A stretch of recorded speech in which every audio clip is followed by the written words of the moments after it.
Alimamilahai Kamanga first asked the implementing partner called Leone, LuciaStove, about the baby project, and later with the inventor of the stove, Nathaniel Murkaki, about how the stove works in his interview. Operating in the African, Caribbean, and Pacific ACP countries, there we have Togo, we have Ghana, and in each of these countries. So what's your role now as a member of court in the implementation of this project in Sierra Leone? Project is being funded by the European Union, and it is operating in the African, Caribbean, and Pacific countries, that's the ACP countries. There we have Togo, we have Ghana, and we have Sierra Leone.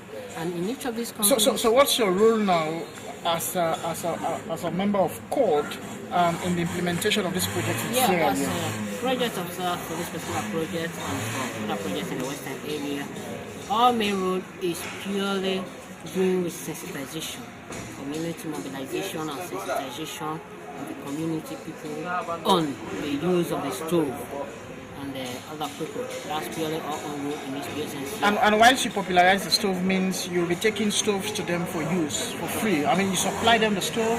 Yeah, well, we have 30 of the stoves now here installed. When they get back, they are going to send us another 150, making it 180, and that will be distributed among the 3 communities, 60 per community. And within the 3 communities, we have Brahma. And those are pilot communities? Those are the pilot communities. We have. You invented the stove, but briefly tell us how it works, the stove. Okay, sure. It's called the LuciaStove. The way it works, if you look, it's sort of like a turbine engine, where you have proper mixing of the gases in the air to get better combustion. If you use a 3-rock stove that you see in all the villages, with 3 rocks and just some wood next to it, at most you're going to get a combustion efficiency of 7 to 12%. So you're wasting a lot of fuel. Plus the houses are filled with smoke. The smoke is what this stove uses for fuel. So is it that once you use the stove, you have nothing like smoke coming out? That's right, because the smoke is the fuel that we're using. It's the fuel you're using. Smoke is nothing but fuel that you haven't used well. But by the size of the stove we are now seeing, it appears as if it's very small, and for people in the rural area, they used to cook using big pot. I wonder how would it sit on the stove? Well, that's an excellent question. We adjust the stove depending to the community needs. So, for example, in Ethiopia, the LuciaStove has a mitard on top, so they can cook. In other countries where they prefer to cook on the ground, we had to make it so you can bury it. In Sierra Leone, we've seen many people have very large pots and also much larger families. So the stove can be scaled. So this is a good sized stove for a family of maybe 5. In there we have also a stove which is good for a family of 20.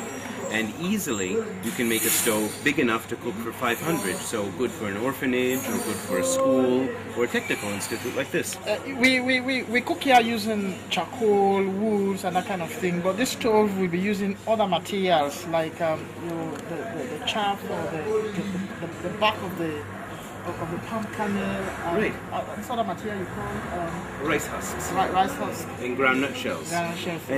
And the whole objective, the stove is actually designed, if you put wood in the stove or you put charcoal in the stove, it won't work. Okay. The very early models worked with charcoal. So tell us about these materials. So these materials, the goal is to have materials that people consider waste.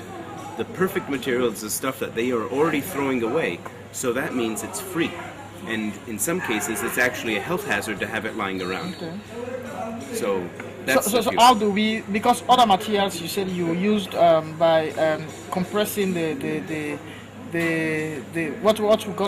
we get pellets. From the pellet and this other the sawdust. The sawdust, yes. Well, you compress it to have pellets don't have to be made just with sawdust. Okay. Driving to Njala the other day, we saw fields and fields of elephant grass. Elephant grass, cassava leaves, all of those can be turned into pellets. Okay. And that's free fuel. And a pelleting machine is kind of like, when people are preparing fufu, right? It does the same thing, except it compresses, and then comes into these little pellets. And how about the sawdust? Sawdust works the same way, and the advantage then is you take a waste product and you create jobs for people who then make it into pellets, which instead of going and killing trees and ruining the forests of Sierra Leone to make, because they need money, everybody needs work, this gives them a chance to not cut down trees and still have work.